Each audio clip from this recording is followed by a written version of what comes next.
Un grand bonsoir à toutes et à tous. Et bien voilà, comme chaque début de semaine sur la chaîne Tech Co, c'est parti pour Tech Hebdo. On revient sur toute l'actu tech de ce début de semaine avec mon camarade Jérôme Colombin, bien sûr. Salut Jérôme. Salut François, bonjour à tous. Et voici ce que nous vous avons concocté pour ce Tech Hebdo. Tout d'abord, on va parler de l'intelligence artificielle au service de la santé. Comment l'IA peut-elle concrètement aider au diagnostic? Reportage de la rédaction de Tech Co. Et ce sera avec Margot Vuillet dans quelques instants. Jérôme, un robot qui détecte les émotions, comment ça marche? C'est la question que tu te poses. Eh bien, entre autres, grâce à l'intelligence artificielle. C'est ce que nous expliquera notre invité. Enfin, l'événement produit du mois, on peut le dire, c'est la sortie du MetaQuest Pro, le nouveau casque de réalité virtuelle de Meta. Melinda Davansoulas l'a testé, elle viendra tout nous dire. Et crois-moi, il n'y a pas que Melinda Davansoulas qui a testé ce casque. Toute la rédaction s'y est mise. Et franchement, c'était pas triste. Bon ben voilà, vous savez tout. Merci d'être là. C'est parti pour Tech Hebdo.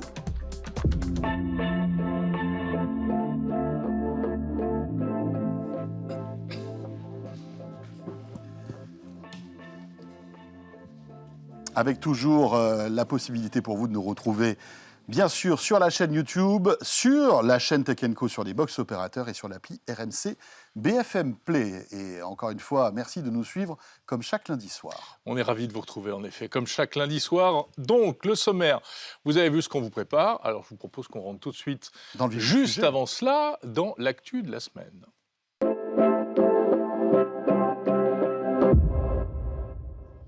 Voilà, on l'a eu, notre petit jingle. C'est des choses que vous ne voyez pas, mais parfois on se dit que peut-être l'IA s'est emparée de la régie. Et oui, mais heureusement, les humains sont encore là sur le plateau de Tech Hebdo. Tout va bien. Margot Vuillet est avec nous. Salut Margot. Bonjour à tous les deux. Bonjour Margot. Heureux de te retrouver, Margot, qui représente dignement la rédaction de Tech Co. Avec donc ce sujet sur l'intelligence artificielle et la santé. Tu as détecté pour nous, en fait, une accélération de l'utilisation de l'intelligence artificielle pour prévenir certaines pathologies et parfois gravissimes. Oui, pour reprendre les mots de Jean-Emmanuel Bibeau, qui est un cancérologue, il considère l'intelligence artificielle comme le stéthoscope du 21e siècle. Donc il y a beaucoup de choses qui ont été développées. On pense par exemple à la société Admire, que vous avez reçue lors du CES à Las Vegas, et qui fournit un diagnostic de cancer grâce à un scanner innovant qui utilise l'intelligence artificielle. Il était venu expliquer en quoi ça consistait. Et en fait, ça consiste à faire en 1 heure ce qui prend 2 à 3 semaines en temps normal par des humains. Alors la machine, en fait, elle analyse des lames de biopsie, donc un prélèvement d'un tout petit morceau de tissu ou d'un organe sur une zone précise pour observer s'il y a ou non une tumeur. Donc l'intelligence artificielle, là, dans ce processus, fonctionne à l'aide du machine learning. Donc il a fallu entraîner l'IA en lui montrant des images de lames de biopsie déjà préexistantes. Pour l'instant, ils sont à une 50aine de lames de biopsie. Donc c'est encore en cours de développement, mais c'est très prometteur. Ouais, les résultats sont très très encourageants. Et on les avait reçus, Margot, tu as raison, c'était pendant le CES de Las Vegas dans Tech Co. Autre exemple de la magie de l'intelligence artificielle, avec là une pathologie qui est gravissime puisque c'est la mort subite en fait. Il y a des chercheurs qui travaillent sur justement ce mix entre l'IA et la mort subite. Oui, pour faire de la prédiction personnalisée de la mort subite. Donc c'est le professeur Xavier Jouven qui exerce à l'hôpital Pompidou ici à Paris. Et en fait, depuis 10 ans, il accumule les données de victimes de mort subite à Paris et alentours. Mort subite d'adultes, hein, pas... Oui, pas- oui. Oui, voilà. parce exactement. que souvent on parle de mort subite du nourrisson. Oui, mais parce que là- c'est vrai que c'est un cas très grave qui arrive Oui. de temps en temps. Là, on parle des adultes. 40 Oui. 000 par an, c'est ça? 40 000 par an. Et donc là, en fait, son objectif, c'est d'avoir un registre de toutes les données de ces victimes de mort subite. Donc là, ça rassemble 350 000 personnes et il a les diagnostics médicaux, il y a leurs examens, les médicaments qu'ils ont consommés avant d'être victimes d'une mort subite. Et donc là, le but avec l'intelligence artificielle, c'est de détecter des facteurs rares qui peuvent donner lieu à une mort subite que des médecins ne pourraient pas détecter. Donc, parce qu'il y a plusieurs facteurs qui peuvent donner lieu à une mort subite et des facteurs rares qu'on ne voit pas forcément. Et donc là, l'intelligence artificielle, pendant 1 an, va faire tourner ces données pour voir des facteurs rares qui ont pu donner lieu à une mort Et subite. peut-être pour détecter, pour prévenir en fait cette mort subite qui est un vrai mystère Oui, pour les scientifiques, les médecins, etc., etc. Quand on dit détecter, ils savent à peu près à quelle échéance ils pourraient arriver à des résultats concrets? alors là, pendant 1 an, ils vont faire tourner la machine. Et puis après, à terme, donc si ça s'avère concluant, à terme, c'est en fait de faire du dépistage, Mhm. faire comme des campagnes de dépistage. Si Mhm. quelqu'un présente un petit peu ces facteurs rares, il sera invité à les consulter, un peu comme on fait du dépistage de cancer actuel. Le tout, c'est d'identifier ces fameux facteurs. Oui. C'est passionnant, donc c'est à lire en détail, évidemment, sur le site de Tech Co. Oui. Ton reportage à l'hôpital Georges Pompidou. Exactement. Pas très loin d'ici d'ailleurs. Mm. Dans l'actualité, Jérôme aussi. Alors, c'est un peu moins gai, mais voilà, l'Ukraine qui se défend et qui recycle des drones commerciaux pour en faire des drones d'attaque. Oui, parce qu'ils ont besoin de participer à l'effort de guerre. Et donc, leur idée, transformer des drones commerciaux de la marque chinoise DJI en ce qu'ils appellent des appareils kamikazes. Alors, ils intègrent des grenades anti-blindées, donc ils les accrochent à des simples drones commerciaux. Donc, ils font en fait une mission de reconnaissance et les drones ensuite sont lâchés sur la cible, ce qui provoque plusieurs explosions. Et ça leur permet notamment d'être plus discrets et plus précis pour atteindre leur cible, notamment en milieu urbain. Et puis, ils peuvent, en fait, ce sont des drones qui peuvent s'acheter un petit peu dans n'importe quel magasin d'high-tech. Et les prix commencent à environ 800 €. Ils ont fait un appel aux dons. Donc, les drones sont venus de Pologne, de Norvège ou encore des États-Unis. Oui, Oui. c'est vraiment des drones kamikazes, des petites bombes C'est pas- trafiquées. ouais, que c'est pas rassurant. On sait Ouais. que ça a été utilisé aussi dans d'autres pays Mhm. par des groupes terroristes C'est aussi. vrai, hein. c'est vrai. C'est un peu Bah, l'arme du la pauvre. Russie, Oui, c'est l'arme elle-même du a- pauvre, mais qui est très efficace visiblement, parce qu'en plus, elle passe sous les radars, en fait. Oui, c'est ça. C'est ça aussi. C'est-à-dire qu'en fait, l'arsenal militaire a du mal à détecter ce type de drone qui est très petit, en fait, qui vole assez bas, Mm. etc., Et etc. c'est étonnant parce que moi je pensais que les drones étaient trop petits et trop légers pour transporter. Il y a une charge explosive qui pèse son poids quand même. Oui. Bah là, ils calibrent en fonction. Ouais, ouais. Ils ont Oui, trouvé bien le sûr, moyen. des capacités du drone. Alors, dans l'actualité, attention, si vous avez un vieux téléphone ou un vieux smartphone, Margot, il va falloir être vigilant car il risque de ne plus fonctionner. Oui, est-ce que vous vous souvenez des débuts de la 2G?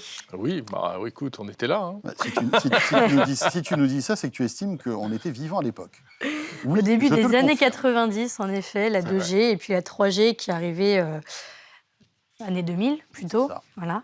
Et donc la 2G est en train de vivre ces derniers mois puisque SFR a annoncé mercredi dernier qu'ils allaient désactiver la 2G en 2026. Donc on a encore un peu de temps. Quelques mois plus tôt, c'est Orange qui avait fait le même type d'annonce. Alors eux, fin de la 2G pour 2025. Et puis, comme tu le disais, François, la 2G a accompagné les premiers pas des téléphones mobiles, notamment pour passer des appels vocaux et puis envoyer des SMS. Et Orange indique comme SFR fin de la 3G en 2028. Donc encore une échéance un peu plus tard. Des annonces aussi de Free et Bouygues qui devraient pas tarder, a priori, sur cette même mécanique, sachant qu'aujourd'hui, la 4G couvre à peu près 95% du territoire français. Ouais. Alors, c'est un sujet intéressant parce qu'on se dit, mais pourquoi couper cette voilà. 2G, cette 3G? Ça n'a pas de sens, ça sert à rien. Enfin, voilà. Mais en fait, parce que ça libère des fréquences Ouais, qui, après, sont utilisées, justement, qui vont être utilisées pour la 4G et pour la 5G. C'est ça, pour réinstaller et Voilà. puis dans les Et pour zones blanches. augmenter les capacités et les débits. Et ça permet de se passer aussi, je crois, d'équipements qui sont vieux, qui consomment beaucoup, Oui, etc. bien sûr, tu remets à jour aussi tout ça, mais ça pose aussi des problèmes, c'est qu'il y a énormément de systèmes qui fonctionnent encore avec la 2G, des trucs d'ascenseur, enfin Ouais. Les des- systèmes d'alerte des voitures. voilà, il y a plein de choses comme ça, et voilà, il faut bien se synchroniser avec les industriels qui ont développé ces systèmes de télémaintenance en quelque sorte, parce que le jour où on va couper la 2G, on risque de se retrouver avec des appareils qui vont plus fonctionner. Donc, Exactement, c'est pour ça qu'il laisse une petite échéance voilà. Ouais, 2026. c'est pour ça que les opérateurs 2028. l'annoncent ça. à l'avance. ouais. Et alors, je ne sais pas si vous êtes au courant, mais il y a une rumeur comme quoi il serait question d'arrêter le Minitel aussi. Le Minitel, Ouais. C'est dingue, hein. Margot. Je sais. C'est pas Quelle possible. catastrophe. Mais quelle catastrophe. Est-ce que tu as déjà Pardon, tapoté j'ai- sur le Minitel, Margot? Jamais. Jamais. J'ai vu qu'ils avaient relancé le Mais Minitel oui, avec Oui, un bien petit, tout à sûr, fait. bien sûr. processeur. Écoute, on va essayer d'en Ah. trouver un. Je pense que Jérôme en doit en avoir un dans sa cave. C'était le On bon viendra vieux temps. avec un jour. Ouais, Tu verras. avec C'est plaisir. très sympa. Merci Margot. Merci beaucoup. Merci Margot Vuillet, beaucoup. donc, de la rédaction de Tech Co. Voilà, on plaisante. Vous savez qu'on doit toujours beaucoup plus tourner vers le futur que vers le passé. C'est vrai. Et le futur, ce sont les robots et l'intelligence artificielle. Et les émotions, surtout. On en parle avec notre invité tout de suite.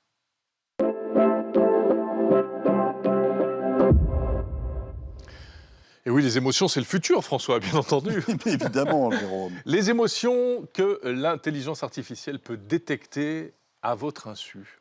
Eh bien voilà. Dit comme ça fait peur. Oui, mais l'intelligence artificielle, vous le savez, on en parle quasiment tous les jours hein, chez nous, est en train de révolutionner notre monde et peut-être apporter, pourquoi pas, des solutions pour des personnes qui sont anxieuses, qui sont tristes, qui ont peut-être aussi voilà, des problèmes divers.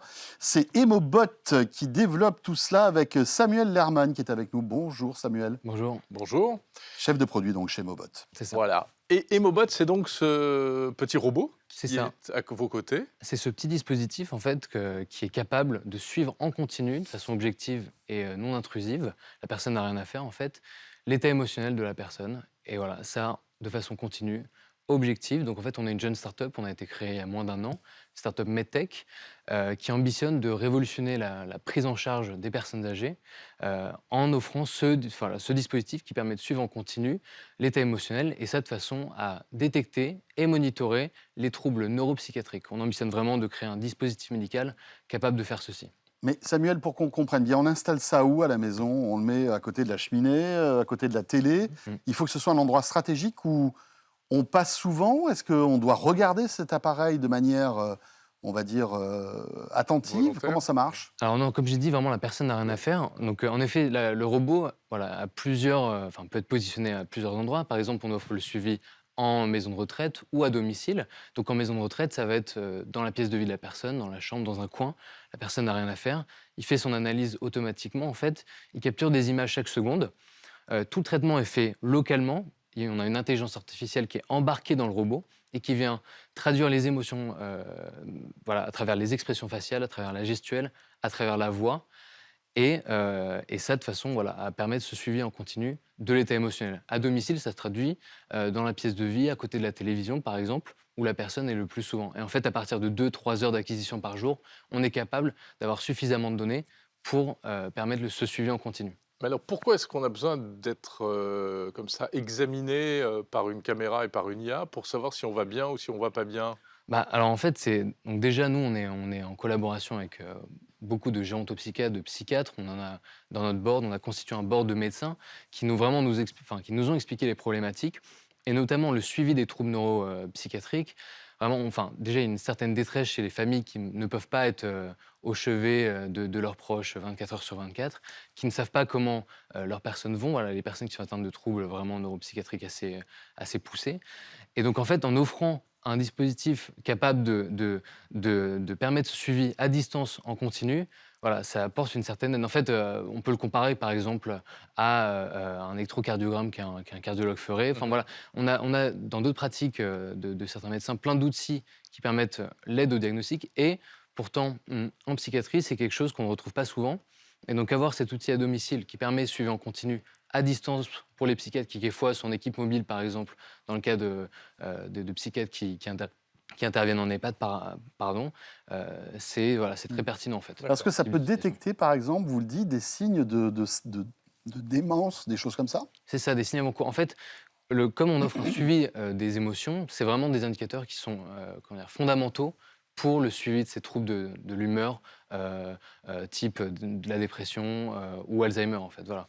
Donc en fait, c'est un algorithme qui a appris certains mouvements du visage. En fait, c'est ça exactement. Nous, on travaille avec un laboratoire de recherche EMAC de Centrale Supélec, qui est vraiment leader en matière d'IA appliquée à l'analyse et la synthèse d'émotions, qui travaille depuis 15 ans sur ce sujet, et qui ont, eux, développé des outils d'analyse d'émotions.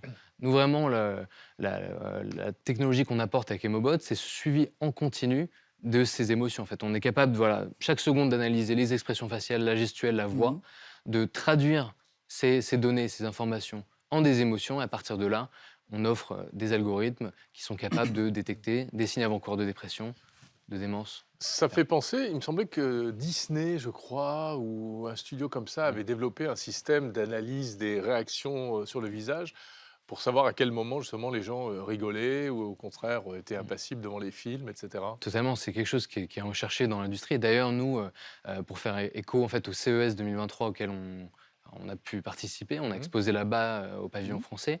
On a eu beaucoup de retours par rapport à ça, des entreprises un peu de plusieurs milieux, type industrie automobile, événementielle, Ouais. qui nous demandaient de l'analyse d'émotions. Le sentimental analysis, c'est quelque chose qui est très présent depuis assez longtemps, justement pour améliorer l'expérience utilisateur.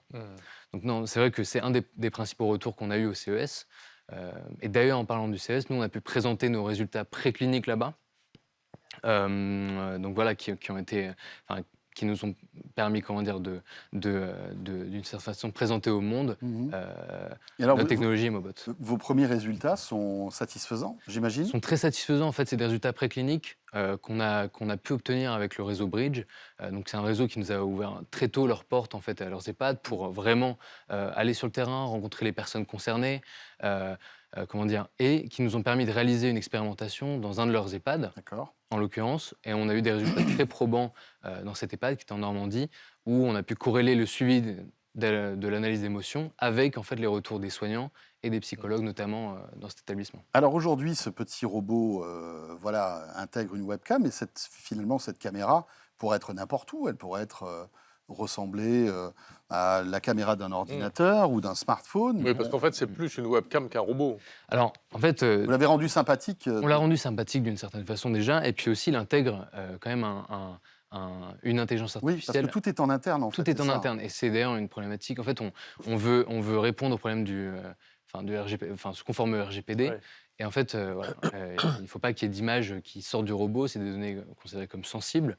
Donc et le puis même robot n'est pas vis-à-vis de connecté, en l'acceptabilité. fait. Le robot est connecté à Internet pour envoyer les données Oui. Les traitées, données, mais pas les images. mais pas les images. Pas les- D'accord. Voilà. d'accord. Tout est fait en Tout est fait en interne. Oui, c'est pas une caméra de surveillance. C'est ça, exactement. D'accord. D'accord. puis, Alors, Ce qui est, enfin aussi, on peut imaginer voilà, des robots qui sont placés dans des pièces de vie, avec, par exemple des cliniques, ou dans des EHPAD, des salles de vie avec plusieurs personnes. Donc ça, c'est des développements futurs qu'on veut faire. on comprend que c'est destiné au milieu hospitalier ou para-hospitalier. Je peux pas aller acheter un petit Emobot dans un magasin pour l'utiliser chez moi. Pas C'est encore. le but. Pas encore, mais voilà, nous, on commence des partenariats pour commercialiser ce produit, D'accord. l'offrir au grand public. Et en tout cas, voilà, s'il y a des personnes qui veulent le tester, ils peuvent nous contacter à famille@emobot.fr et puis commencer d'ores et déjà voilà, à essayer d'expérimenter avec ce robot. Nous, on le commercialise. On a fourni un agenda émotionnel qui permet aux familles de suivre en continu l'état émotionnel de leurs proches. On a déjà une 50aine d'early adopters, ça a doublé avec le CES. Donc voilà. D'accord. Eh bien, Très voilà, bien. c'est bien parti. C'est très Ça bien. s'appelle Emobot. Merci beaucoup, Samuel. Merci beaucoup. Samuel Herman, donc chef de produit. On a parlé beaucoup d'intelligence artificielle dans Ouais. ce Tech Hebdo. Voilà, et c'est ça, Tech Hebdo, vous découvrez des produits alors qu'ils sont vraiment encore en gestation. On est tout au début de l'histoire. Et c'est ça qui est chouette. Autre début de l'histoire, alors un petit peu plus avancé, mais loin d'être acquise, c'est la VR. On en parle tout de suite avec Mélinda Davansoulas.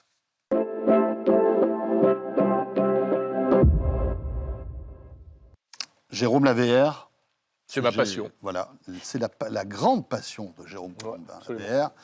Eh bien, ça tombe bien, puisque Mélinda Davansoulas va pouvoir te faire plaisir Yes. avec le produit qu'elle a sur le plateau de Tech Hebdo. Il s'agit du MetaQuest Pro. Salut Mélinda. Bonjour messieurs, depuis le Bonjour, temps qu'on en Mélinda. parle, il est enfin là. Il est Oh enfin là arrivé. Voilà, Ouais. qu'est-ce qu'on fait avec 10 milliards chez Meta? Eh bien, on fait des Quest Pro Voilà. qui tardent à arriver. Bah, À il est là. 1800 balles. Donc, le fameux casque, donc qui est, vous savez, pour Mark Zuckerberg, c'est quand même son bijou absolu, c'est son chouchou. Il a mis toutes les ressources de l'entreprise au service du métavers, et le meilleur accessoire, les clés d'entrée du métavers, eh ben, c'est censé être le Quest Pro. Alors, Et Oui, donc- c'est un peu la vitrine technologique de Meta dans ce Exactement. domaine. Il a mis tout le savoir-faire. Alors, on sait le succès qu'il connaît depuis des années avec les Quest, donc anciennement Oculus Quest et désormais MetaQuest. Le MetaQuest 2 est un succès, mais monumental, à 450 €. Là, j'annonce tout de suite la douloureuse. On vient avec un produit qui a été annoncé en France à 1 800 €. Apparemment, il baisserait peut-être. C'est pour vous dire que voilà, il faut quand même le doper un petit peu parce que les ventes ne sont pas phénoménales. Soyons clairs. Après, à 1 800 €, il se doutait bien que ça n'allait pas cartonner. Oui, vraiment, hein. voilà. Et à 1 800 € surtout, il positionnait son produit. On était sur un produit, parce qu'il ne s'appelle pas pro, pour faire joli, Voilà. pour dire c'est un petit peu mieux. Il ne s'appelle pouvait pas pro. le faire bon marché. Non plus. Exactement. C'est Il pas le but. s'adresse normalement aux professionnels. Ouais. Il n'est pas fait. Autant le Quest, vous pouvez jouer avec, faire plein de choses, autant celui-ci est censé être pour la productivité, pour faire du travail en équipe, en collaboration avec des gens qui l'auraient et qui ne l'auraient pas, et qui seraient capables d'intervenir comme ça en réalité virtuelle ou augmentée, parce que c'est sa force. C'est un casque de réalité mixte. Et donc travailler tous ensemble. Donc c'est un positionnement prix aussi un peu stratégique. Très bien. Pourquoi il est mieux? Alors, Eh bien parce qu'il a un écran mini LED. C'est pas du LCD basique, c'est du LCD++, aussi du LCD Pro. Alors, on n'est pas sur du casque OLED. La différence, je pense que vous l'avez déjà expliqué. D'autres casques arrivent en OLED. On attend notamment le casque PSVR 2. d'Apple. Le PSVR 2 qui arrive de Sony, le casque pour la PlayStation 5, sera OLED. Celui-là ne l'est pas. Il est écran 90 Hz en taux de rafraîchissement. Alors vous allez me dire, il y a des casques qui sont à 120 Hz aujourd'hui, pourquoi est-ce qu'ils n'ont pas mis le maximum dessus? À mon avis, il le fera, puisque le Quest 2 le fera, parce qu'il n'est pas fait pour jouer. Donc s'il n'est pas fait pour jouer, ce n'est pas très grave qu'il soit qu'en 90 Hz, puisque vous êtes censé travailler avec. On a changé l'ergonomie. Est-ce que vous vous souvenez à peu près du Quest, à quoi il ressemblait? Il y avait une sangle dessus pour le mettre. ah oui, tout était C'était à l'avant. pas en fait. extrêmement agréable. Le poids était beaucoup sur l'avant. Ouais. Là, le poids est un petit peu mieux réparti parce que la batterie est passée à l'arrière. Vous devez travailler avec, donc l'avoir plus longtemps sur la tête. Alors, avec une batterie limitée, quand même, ça c'est aussi un de ses points faibles. 1h30 à 2 heures en autonomie, vous n'allez pas travailler très très longtemps Ouais, avec. mais si tu es au bureau, tu peux le brancher, non? Voilà, c'est Ah oui. c'est ce qu'ils se sont dit. Vous pouvez toujours. Alors, on perd un peu quand même de l'intérêt du casque autonome qu'il est, si S'il y a un on est fil. quand même obligé d'avoir un C'est fil. vrai. Oui, c'est ça le problème. Mais il est étudié pour servir vraiment en niveau supérieur. Il y a toutes les caméras devant qui servent aussi bien à détecter vos mouvements, à vous repérer dans l'espace. C'est l'intérêt, vous délimitez la zone et vous pouvez bouger. Ça, c'est quand même pratique avec les casques autonomes. Il s'est amélioré sur le suivi des mains. Vous savez, vous pouvez vous passer des contrôleurs. Alors voilà, je vous ai ramené les contrôleurs. Ça existait déjà sur le Quest 2. Sur le Quest 2, c'était bien. Là, on monte en gamme D'accord. quand même Beaucoup sur le plus suivi. précis. C'est très, très réactif, très, très fiable. Il y a le suivi des yeux à l'intérieur. Alors, À l'intérieur. on a parlé du suivi des yeux pour pouvoir mieux se répartir, mieux se Focalisé. focaliser dans l'espace quand vous êtes en réalité virtuelle et que vos yeux, la direction soit bien plus fine. Mais il y a aussi des caméras à l'intérieur pour prendre vos émotions. Vous savez, on l'a vu avec ces avatars, ces fameux avatars qui étaient capables de faire vos mimiques, d'être une reproduction fidèle de vous. Soyons clairs, pour le moment, je n'ai pas trouvé d'applications qui s'en Parce que tu servaient n'as pas réellement. d'émotion, peut-être. Exactement, je suis complètement sans émotion, ça doit être pour ça. Bon voilà, j'ai raté quelque chose pour le moment. Non, c'est aussi un des problèmes. Il fait beaucoup de choses, il est extrêmement puissant. On a mis quand même un processeur Snapdragon XR2+. Ah oui. Tout est plus dedans. Le plus change tout. Le plus change absolument tout. Mais voilà, non, c'est tout ça pour vous dire Et qu'il supporte des applications extrêmement gourmandes. Il fait les choses de manière fluide. Et ça, c'est vrai. Il est très, très puissant par rapport à d'autres. On a du mal à trouver vraiment l'applicatif qui, pour le moment, profite de Ouais, toute à la quoi ça puissance. sert. C'est un produit du futur, en fait. Mais C'est un tu- produit qui est prêt pour le futur. Mais toi qui avais testé le Quest 2, tu sens vraiment une différence en termes de définition d'image, Alors- d'immersion Alors, juste avant de donner la parole à Melinda, parce que moi, Vas-y. j'ai eu la chance de tester les Ouais. deux, et tu sais que, et toi aussi, je sais que tu aimes bien le Quest 2, Deux. Le Quest donc 2. sorti il y a pas mal de temps, hein, déjà. Moi, les différences, c'est la qualité d'image. Vraiment, il y a nettement. une qualité d'image. En fait, ton univers VR est mieux défini, tu vois moins les pixels. Et Ça, tu c'est- vois beaucoup ça, plus large. Il y a une c'est vraie pas qualité mal. x4 quasiment de l'image, de la qualité d'image par rapport à un Quest 2. On est vraiment sur un autre produit de qualité supérieure. Il est plus confortable, il est plus léger. Ouais, c'est sûr, ça, et voilà. Mais finalement, C'est un bon, Quest 2 amélioré. voilà, Soyons c'est honnêtes. c'est un Quest 2 2. amélioré. Tu sens qu'il y a une différence Ouais. technologique. Alors, il y a le Écran côté NVIDIA, pass-through, là, le côté... La couleur, ça c'est vrai. oui, c'est c'est vrai. un casque de réalité mixte. Ouais. La grosse différence par rapport au Quest 2, c'est-à-dire que vous pouvez avoir des applications en réalité augmentée ou en réalité virtuelle, passer de l'un à l'autre, et pas seulement si quelqu'un vous approche et que vous risquez C'est de le ça. percuter. Parce que le Quest 2, ça se limite à ça. Ça se limite à savoir un peu où on voilà, est dans dans ta notre C'est des zone. caméras noir et blanc. Et on Là, c'est voit, couleur. voilà. Là, c'est couleur. Là, ce sont des caméras couleur, donc vous pouvez être vraiment. Je pourrais l'avoir sur les yeux être en train de vous parler et avoir la sensation qu'en fait, je n'ai pas de casque. Mhm. Et que vous êtes là, mais je vais avoir de la réalité augmentée sur la table devant nous, je vais vous mettre dans un autre environnement. Ça, c'est vrai. Les prouesses technologiques promises, elles y sont. En revanche, l'applicatif derrière, la gestion de toute cette puissance, on ne l'a pas encore à mon goût. J'ose espérer que ça viendra quand on met autant d'argent sur le projet. Wow. Voilà, donc ce Quest Pro qui donc voilà, va être en concurrence frontale avec le PSVR 2, même si c'est pas tout à fait le même Alors, segment. normalement, Ouais, il ne devrait c'est pas, puisque c'est pas fait pour jouer. Je te voilà. rappelle que Mark Zuckerberg l'a bien répété. C'est Enfin, quand tu vois professionnel. Puis le quand tu PSVR, vois faut une toute la PlayStation. prod de Tech Co Tu veux qui dire dans notre s'amuse rédaction le soir avant de partir à des jeux, je pense que tu peux jouer quand même un On peu joue avec, très hein. très bien avec, c'est très confortable, mais c'est un petit peu cher pour juste jouer. Merci Mélinda. Avec plaisir. Voilà. Merci beaucoup, Mélinda. Voilà, en effet, c'est une histoire qui débute finalement, cette VR. En tout cas, qui n'est pas encore à maturité, c'est clair. C'est clair. En attendant, Apple qui devrait dégainer son système AR, peut-être un jour, on verra. En tout cas, vous serez les premiers à le savoir en nous regardant. Merci de nous suivre. C'était Tech Hebdo, on se retrouve la semaine prochaine. N'oubliez pas, rendez-vous important cette semaine aussi avec la keynote Samsung. Samsung qui va annoncer de nouveaux smartphones et vous pourrez vivre tout ça bien évidemment en direct sur la chaîne Tech Co. Et puis voilà, on se retrouve dans le pire des cas lundi prochain pour Tech Hebdo. Portez-vous bien. Salut à tous. Salut à tous.